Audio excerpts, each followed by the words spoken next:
anak yang nampaknya perlu disiapkan untuk menjadi lebih tangguh dan lebih siap terhadap apa yang terjadi di masa depan. Karena memang senyatanya kehidupan tidak pernah menjanjikan kenyamanan. Kalau cuma nyaman, kayaknya nggak ada pembelajarannya. Nah, untuk itu, izin saya menyampaikan materi ini. Beberapa saat yang lalu, saya ada butek di Solo. Ada 7 jurus BK hebat yang diharapkan bisa ditularkan kepada Bapak Ibu guru di sekolah. Dan salah satunya adalah ini.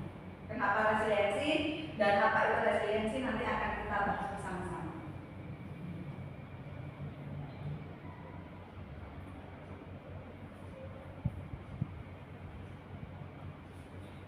Oke, sebelum kita membahas tentang apa itu resiliensi, ada simulasi permainan. Saya akan membagi Bapak Ibu menjadi 2 kelompok. Jadi nanti 2 Bapak. Jadi Bapak Ibu guru masing-masing 4 karena cuma ada 8. Jadi misalkan Pak Kawi dengan Pak Agung, terus Bu Desi dan Bu Arini. Kelompok yang 2 Pak Damar, Pak Yogi, Bu Puja dan Bu Natalia. Nanti dari kartu ini permintaannya adalah Bapak Ibu, saya minta tolong dibuatkan menara dari ini, dari kartu ini. Sebagai perumpamaannya adalah kartu ini adalah bagaimana cara kita untuk menyelesaikan segala macam perlutan hidup. Gitu. Nah, usaha-usaha apapun terwujud dalam kartu ini. Nanti saya berikan waktu kurang lebih 5 menit. Bapak Ibu silakan membuat menara setinggi dan sekokoh mungkin. Karena nanti jika waktunya sudah habis, kelompok sebelah akan mencoba merobohkan menara yang sudah Bapak Ibu buat. Jadi silakan dibuat sekuat mungkin agar tidak roboh. Sebagaimana strategi kita untuk menyelesaikan permasalahan sekuat tenaga akan kita coba biar kita tidak gagal. Begitu ya. Monggo bisa berkelompok di mana nih bebas. Yang merasa berdesa. Pak Andre.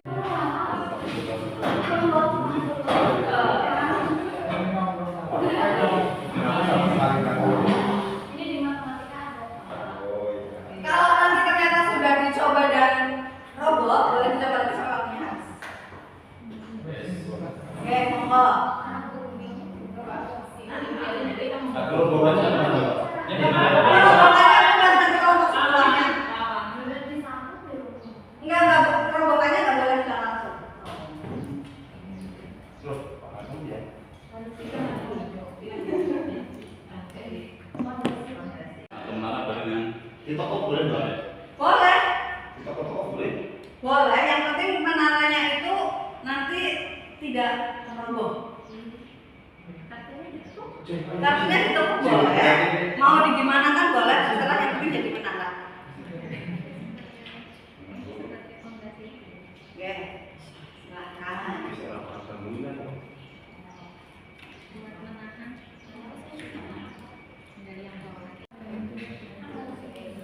Yang tukang pegang. Iya, ini pegang.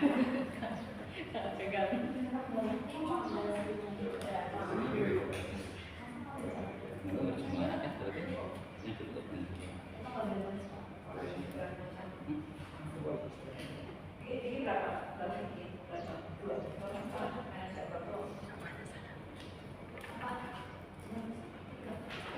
Bagaimana cara tidak roboh? Iya,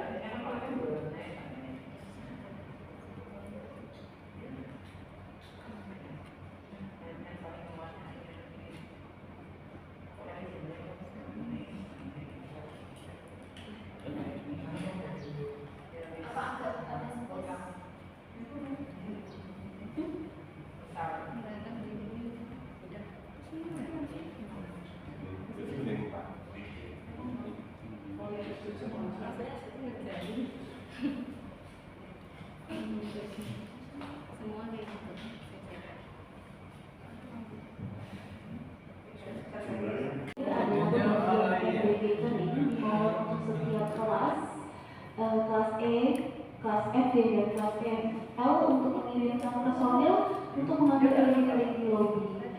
Ibu lagi dimohon untuk perwakilan kelas bisa menuju lobi untuk mengambil alih. Tidak ada pembayaran.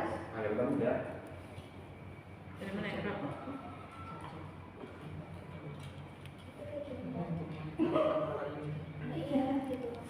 Kayak bercontoh kan?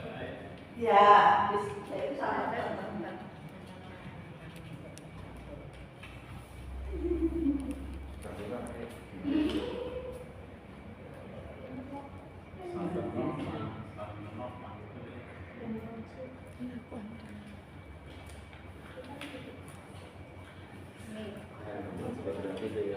Ini fondasi dokter buat ceker ayam.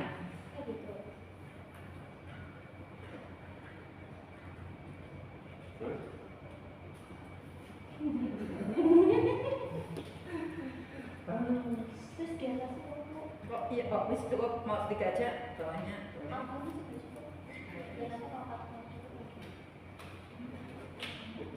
Nanti Uca bicara peluang. Nanti apa bicara? Ya katanya ora kuat ngomongna.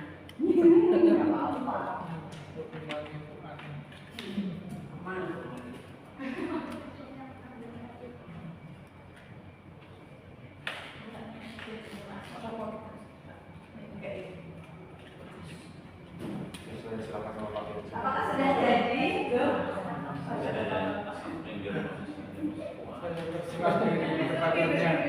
Jembatan, menara jembatan.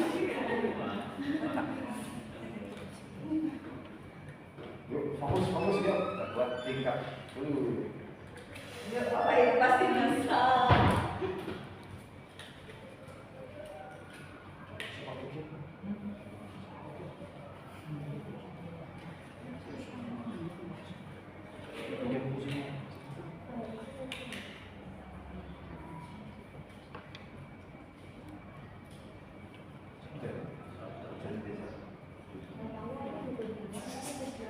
Sudah selesai Bapak Ibu.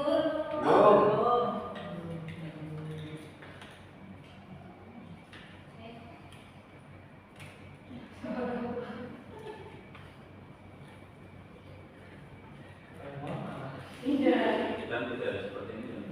Tidak harus seperti itu loh. Yang penting jadi menara versi kelompok ini. Ini gimana? Terus gimana boleh? Boleh. Kan salah begini beda. Memastikan.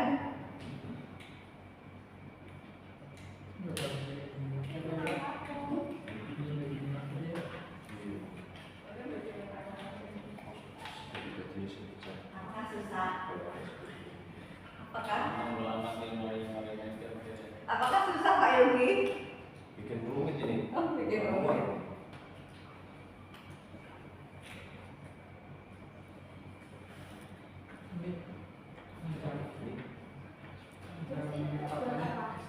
Gak tahu. Jadi nanti lucunya gini ya, yang diharapkan sama realisasinya lain.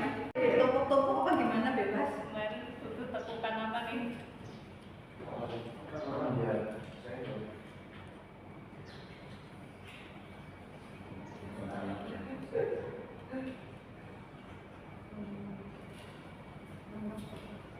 Siapa jelas dan jajat turun.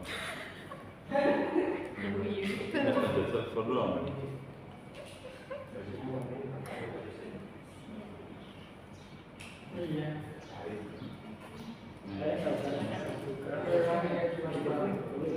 Boleh. Iya. Gimana?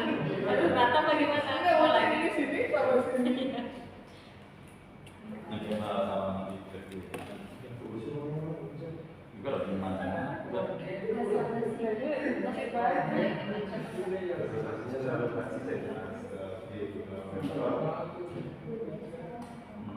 Menara berarti kan ada ujungnya. Nah kayak gini jadinya jembatan. Ke menara toh. Permintaannya begitu.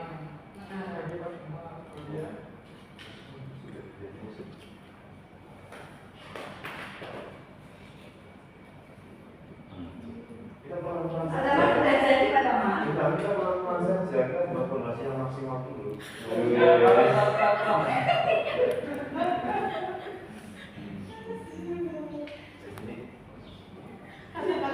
Kayaknya udah nggak percaya masa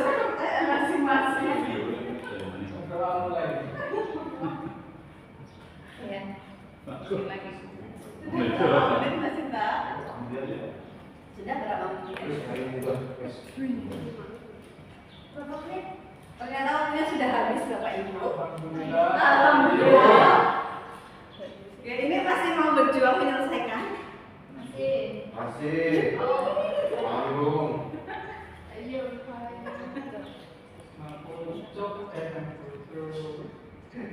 Awas aku.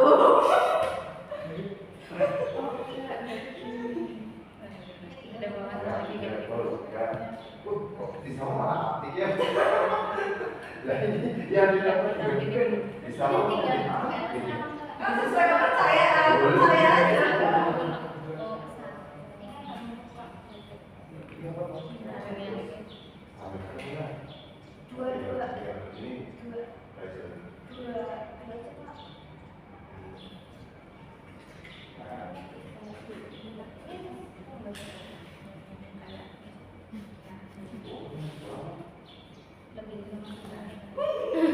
Enggak diapa-apain dulu. Cuman apa saja Apa aja salah. Sabar atuh.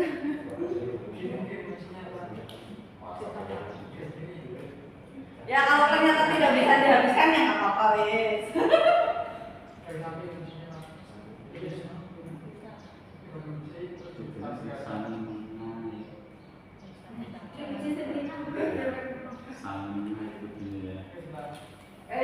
Ya nggak dipakai disimpan boleh. Gitu dulu. Maksudnya biar aku kan masuk frame. Halo. Apa ini siapa sih? Loh, saya bukan gambar yang ini gaya dia. Kan kepercayaannya beda.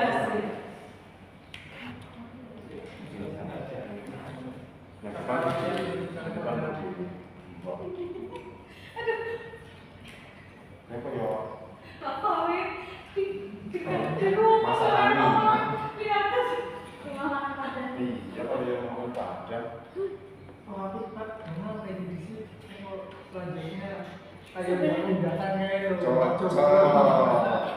Malah bapak-bapak berkreasi loh.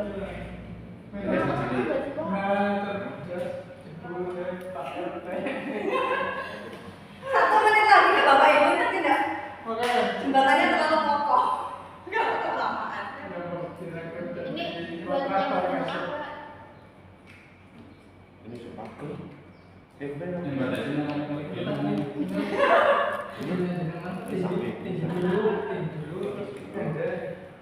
Emang nonton. Emang nonton.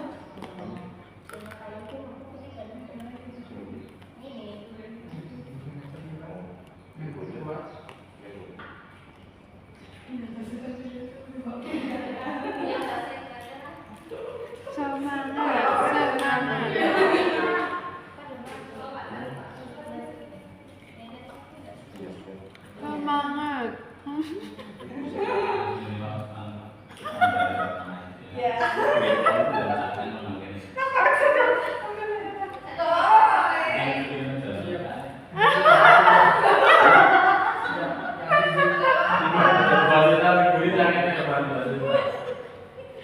Saya mengamati saja.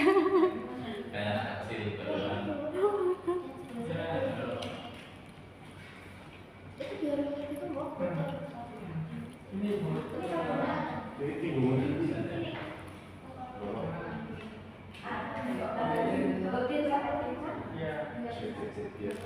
Semangat bapak-bapak ibu.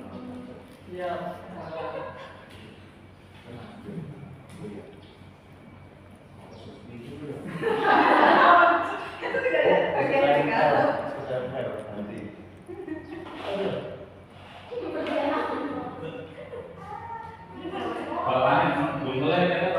Udah boleh. Yuk, waktunya habis.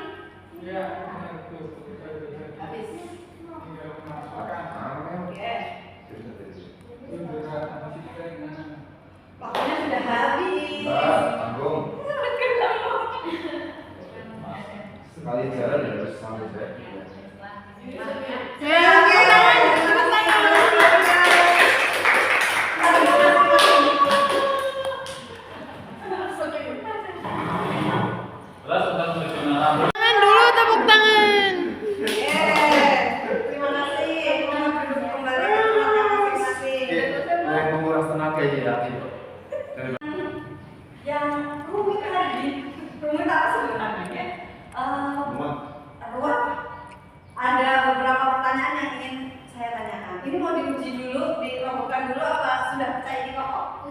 Uji, juara semua. Uji juga menurut saya tidak ngomong. Oke, ya udah perwakilan dari kelompok yang di sebelah sana ke sini satu orang, yang di sebelah sini ke sana satu orang. Silahkan dicoba dirobohkan, tapi tanpa menyentuh ke sana langsung. Jadi harus itu. Ya boleh.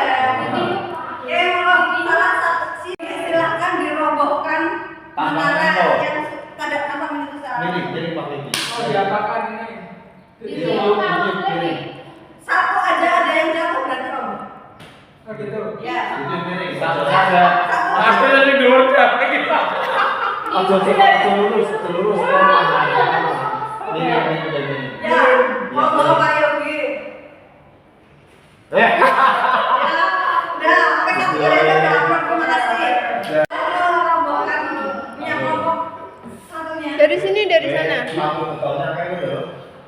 Betul bisa. Udah dari situ.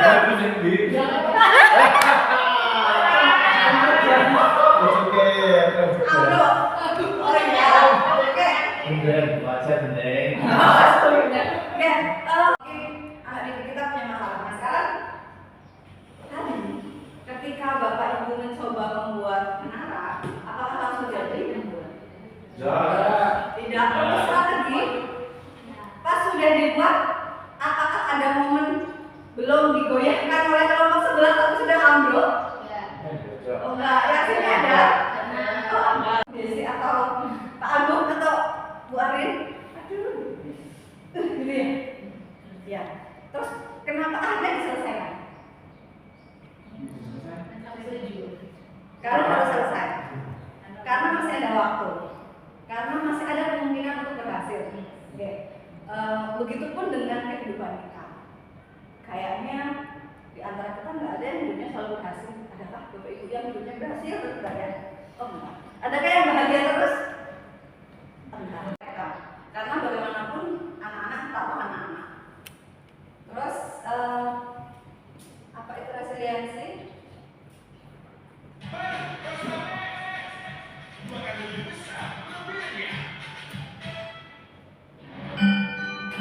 Gambarannya resiliensi adalah proses begini.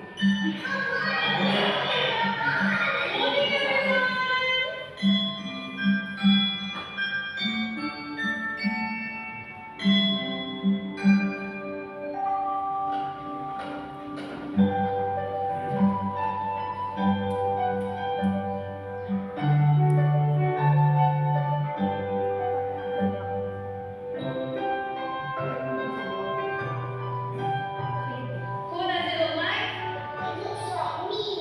That's right. I want you to do everything that you can to knock your toys out. Tulisannya Inggris.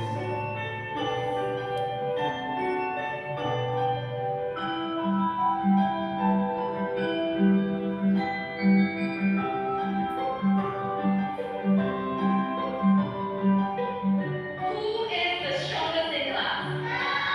Jerome, come on up, please. I'm going to give Jerome a prompt, and he's going to try to knock it off the table. Ready, Jerome?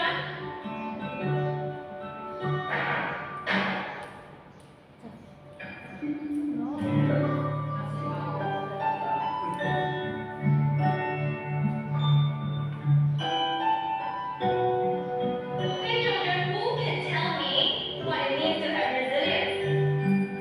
Yes, Paige. Resilience means if make the toy fall down, it can get up very, very fast. Very nice.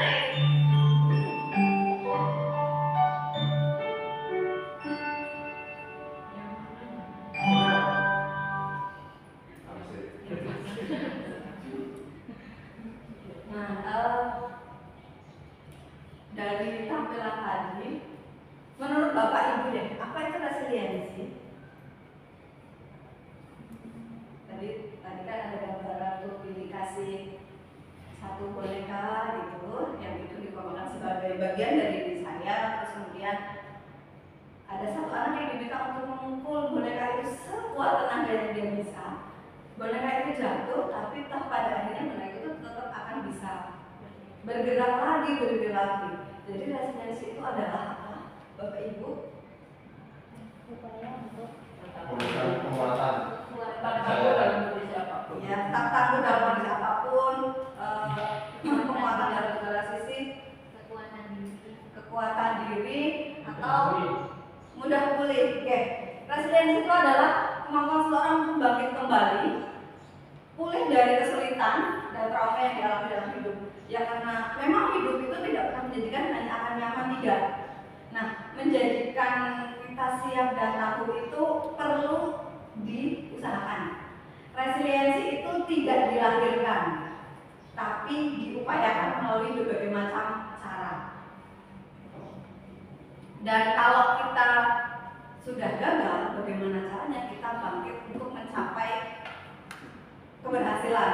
Sebagai contoh gini, saya biasanya menganalogikan gini, Bapak Ibu pernah latihan naik sepeda? Pernah jatuh pada saat itu? Nah, kenapa memilih latihan lagi? Padahal sakit lah, berdarah lah, gitu. Kenapa dipilih latihan lagi deh? Gitu. karena teman-temannya pada bisa. Karena temennya bisa, aku pengen bisa. Terus ada lagi penasaran. Dan satu hal, bahwa ketika kita mencoba melakukan cara lain, satu hal kita punya kemungkinan berhasil. Sementara ketika kita berhasil, ketika kita gagal dan berhenti, satu-satunya jawaban adalah kita akan gagal seterusnya. Terus mengapa resiliensi ini menjadi penting? Karena hari ini problem anak itu bukan lagi sekedar saya nggak bisa membaca, menulis, menghitung, tidak, tetapi ternyata kasus bully di banyak sekolah berakhir dengan bunuh diri. Atau mungkin kasus waktu itu yang sempat ramai, ada anak yang hampir melukai ibunya karena ibunya nggak punya uang buat bayar skincare. Akhirnya bergeser, sisinya cuma kalau saya nggak terpenuhi kebutuhannya ya saya berarti udah melakukan aktivitas lain untuk melegakan keinginan saya gitu. Jadi anak itu perlu dilatih siap dalam berbagai macam kondisi.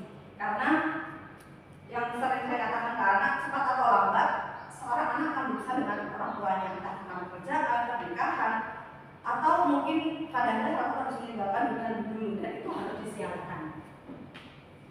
Nah, resiliensi ini berkaitan dengan motivasi diri, belajar dari kegagalan, untuk mencari solusi atau alternatif yang baru, terbuka dengan pengalaman baru, menghadapi situasi sulit dengan cara yang lebih tenang, dan tidak akan mencari bantuan. Atau kalau dalam bahasa medisnya, diminta untuk mencari jeda kalau kita lagi punya masalah. Jeda barangkali 5 detik kah, 5 menit, itu akhirnya bisa membuat kita sedikit lebih tenang. Nah, resiliensi itu berkaitan dengan pola pikir bertumbuh atau adaptasi. Sebagai gambaran gini, ada anak kembar. Bapaknya menjadi seorang pemabuk dan pejudi. Ibunya harus bekerja keras untuk menghidupi keluarganya. Si A tumbuh dengan pola pikir gini, saya sebagai laki-laki dewasa, bisa saya kayak bapak saya aja. Toh saya tetap bisa hidup, keluarga saya tetap bisa menerima, dan itu nggak jadi masalah. Itu si A. Yang B, dia berpikir sebaliknya. Dia berpikir bahwa dengan bapaknya kayak gitu, ibu saya terlantar, saya tidak mendapat apa yang harus saya dapatkan, maka saya kelak kalau dewasa tidak boleh demikian. Nah, hal itu berkaitan dengan pola pikir bertumbuh, atau yang pada saat di MM itu Bu Tri menyampaikan ada fixed mindset sama growth mindset. Ada beberapa pernyataan. Coba saya dibantu. Kalau pernyataan nomor 1, saya percaya bahwa kecerdasan dasar saya adalah sesuatu yang tidak dapat diubah. Betulkah? Ya. Yang kedua, ketika saya menghadapi tantangan, saya biasanya menyerah karena saya merasa tidak cukup mampu. Nah, harusnya nggak gitu ya. Yang ketiga, saya percaya bahwa saya dapat meningkatkan kemampuan dan bakat saya jika saya mau berusaha dan bekerja keras. Nah, yang keempat, saya cenderung menghindari tantangan karena saya takut terlihat bodoh. Harusnya enggak gitu. Yang kelima, saya melihat kegagalan sebagai kesempatan untuk belajar dan tumbuh, bukan sebagai bukti ketidakmampuan saya. Betul. Dan yang terakhir, usaha dan kerja keras adalah kunci untuk mencapai kesuksesan dan mengembangkan kemampuan saya. Nah, kalau Bapak ibu sudah punya growth mindset, maka perlu ditularkan ke anak bahwa segala peluang akan kesuksesan itu bisa diupayakan. Kalau yang aku kelas 12 sekarang mungkin agak sering mendengar keluhan anak-anak, Bu, kok pusing ya, harus TKA, Bu, harus ini, harus itu. Tapi realisasinya memang mereka harus melakukan itu. Maka bukan fokus di pusingnya, tapi gimana caranya mereka bisa mengupayakan semampu mereka. Tidak harus maksimal seperti teman yang lain, tapi sebisa yang dia lakukan. Nah, dalam satu buah teori ada statement gini. Neuroplastisitas adalah mekanisme biologis yang mendasari growth mindset. Setiap kali individu itu berusaha untuk menyelesaikan permasalahan apapun itu, ini secara otomatis cabangnya akan bertambah. Dan semakin banyak cabang yang sudah muncul, itu akan mudah untuk terkoneksi. Sama halnya ketika misalkan ada anak yang selalu dibesarkan dalam kondisi yang tidak pernah terluka mungkin atau tidak pernah mengalami satu masalah, maka ketika dapat satu masalah dia akan sangat mudah menyerah. Sebaliknya, ketika yang mungkin dari kecil sudah terbiasa menyelesaikan permasalahan, ininya sudah semakin bercabang, tambah banyak, tambah info, dan akhirnya kemungkinan untuk dia menyerah itu semakin kecil. Maka yang perlu kita ciptakan adalah, kalau dalam bahasa matematika, peluang mereka untuk bisa menyelesaikan permasalahan, karena memang kita tidak pernah tahu apa yang akan terjadi di kemudian hari. Dan anak perlu disiapkan untuk bisa seperti itu. Karena fenomenanya, ada anak yang gagal di akademis, misalnya dia merasa saya salah jurusan dan putus, akhirnya mungkin sampai drop out setelah sekian tahun kuliah, atau yang bekerja karena sekarang sistemnya kontrak hanya 6 bulan 1 tahun, akhirnya memilih ya sudahlah saya akan belajar daripada saya nanti kerja juga akan kontrak berhenti. Sementara kan kehidupan mereka harus tetap berjalan gitu. Jadi yang perlu kita sampaikan ke mereka gitu, bahwa ada hal yang harus kamu upayakan untuk yang kehidupanmu sendiri gitu. Nah, ini yang jadi PR buat saya juga, buat kita bersama. Terkadang kita kalau misalkan satu anak atau satu siswa punya prestasi, refleks kita adalah muji. Kamu pintar, kamu bagus, kamu berhasil dan sebagainya. Tapi dalam satu buah penelitian, ternyata ujian itu bisa menghancurkan kemampuan bangkit seseorang. Kenapa begitu? Dianggapnya ujian itu akan menutup pola pikir mereka bahwa ya sudah, saya sudah hebat, saya nggak usah usaha lagi juga, saya sudah berhasil gitu. Nah, yang perlu kita lakukan adalah memberikan dukungan ke mereka, mengakui sebuah proses yang mereka lewati, dan yang terpenting dari semua yang dia lakukan adalah proses yang dia lewati. Karena hasil itu katanya hasil tergantung yang kuasa, jadi kita yang usaha. Sebagai contoh begini, ujian kadang-kadang kalau satu contoh anak tuh berhasil gitu, kita kalau bilang kamu hebat, maka dalam pola pikirnya dia biasanya akan berpikir saya sudah hebat dan guru saya mengakui saya hebat, maka saya dengan cara yang kemarin juga udah berhasil kok, nggak perlu saya usaha lebih keras. Kalau ngasih dukungan, diapresiasi dulu prosesnya, baru dikuatkan. Kamu sudah bekerja keras, kamu layak dapat prestasi itu. Sebenarnya sama-sama mengapresiasi, cuma ini ditambahkan dengan dukungan. Terus, misal ada ini suaramu bagus sekali, saya contoh misalkan di olahraga deh, lagi praktek siswanya terus, wah kamu keren, kamu bisa gitu. Ya satu tahap akan selesai, tapi kalau kita harus memberikan dukungan, dikasih penguatan dulu, diapresiasi usahanya. Kamu sudah mencoba lari sekian kali, terus akhirnya kamu berhasil, prosesnya sudah banyak. Terus yang ketiga, ujian itu menjadikan seseorang kadang takut berbuat salah, karena kalau sampai salah nanti akan dimarahi, dinasihati macam-macam gitu. Misalkan contohnya kamu memang anak penurut, ibu bangga padamu. Nah, kalau dukungan itu memberikan mereka tanggung jawab. Jadi kalau mereka ada kesalahan, mereka akan bisa menyelesaikan itu sendiri. Misalnya, kamu berhak mengambil keputusan atas dirimu, lakukanlah yang terbaik. Ini kadang terjadi kalau di kelas 12 itu pas pemilihan perguruan tinggi. Bu, saya itu bingung, saya harus menuruti ini yang orang tua saya minta, atau saya boleh pilih pilihan saya.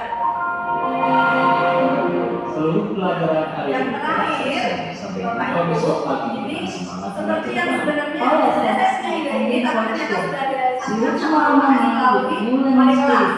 Take care and very well and have a nice day. Kita untuk mengajak siswa-siswinya membuat flyer setiap hari yang harapannya itu bisa menguatkan sisi mereka.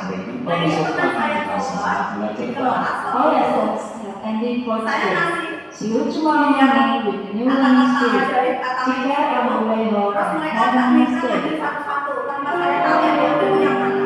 Dan ternyata salah 2-3 apa di antara mereka, kok ini bisa pas ya gitu. Dan yang saya ada pakai ternyata ada 1-2 siswa yang habis baca tulisan itu terus tahu nangis. Aduh, ada yang salah kah gitu. Terus kemudian anak yang itu tanya, ada apa bu? Kayaknya saya lagi merasa capek gambar, tapi baca tulisan ini tuh cukup memberikan penguatan ke saya bahwa di luar sana tuh banyak kok yang punya masalah. Dan kadang saya pun begitu mengajak mereka untuk saling duduk bersama, untuk saling menguatkan satu sama lain. Misalnya kayak tempo hari ada satu siswa yang kebetulan orang tuanya berpisah, terus masing-masing menikah lagi, tapi ayah sambungnya tidak mau membiayai biaya hidup anak ini gitu. Terus yang kedua, orang tuanya berpisah juga, terus ibunya mengatakan gini, kamu kan tanggung jawab bapakmu. Jadi kalau ibu menikah dan kemudian bapak sambung hanya menafkahi ibu dan adikmu nanti ya itu apa-apa. Nah yang ketiga, kebetulan di usia SMP bapak ibu meninggal. Jadi mereka semua ajak bareng. Kalau anak-anak tuh ada nasib ya, iya.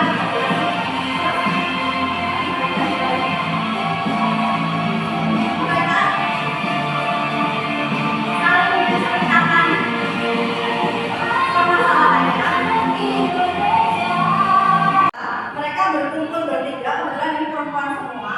Jadi memang saya dudukkan bersama, saya cuma di belakangnya. Terus mereka saling cerita tentang masalahnya mereka. Terus pada akhirnya saya bertanya, sudah pas selesai ceritanya, saya cuma kasih mereka waktu belajar dan saya sediakan tisu di tengah.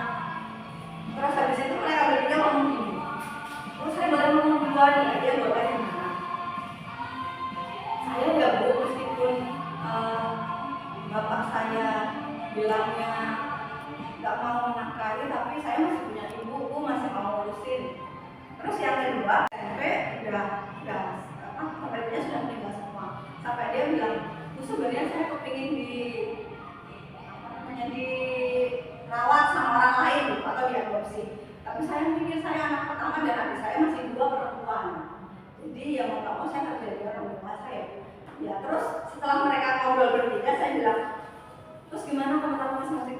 Udahlah kita nggak usah ngomong, kita tutupan aja. Terus habis itu mereka pulang dan bu udah ya kita mau pulang gitu.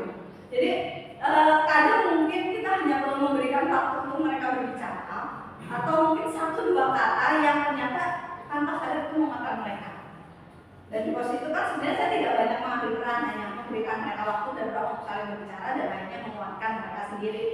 Mungkin ini juga bisa dicoba oleh bapak ibu sebagai wali kelas atau sebagai guru, jika memang memungkinkan adalah momen mereka untuk saling memberikan tulisan, dikumpulkan nanti setiap hari atau setiap pelajaran bapak ibu itu dibacakan. Cukup 1 hari sekali, tapi ternyata itu punya efek besar. Jadi mari ciptakan generasi yang tangguh, karena tadi ibu saya juga, karena barangkali lewat bapak dan ibu mereka akan bisa menyelesaikan masalahnya satu demi satu. Karena di sini ada anak yang harus konsumsi obat tidur untuk dia bisa tidur, ada anak yang harus ke psikiater setiap bulan untuk menjadikan dirinya sehat secara mental, meskipun fisiknya dia baik-baik saja. Dan barangkali mereka hanya butuh bapak ibu guru hebat yang bisa membuat mereka tenang ketika di sekolah. Begitu bapak ibu, terima kasih untuk perhatiannya. Kurang lebihnya mohon maaf. Assalamualaikum warahmatullahi wabarakatuh.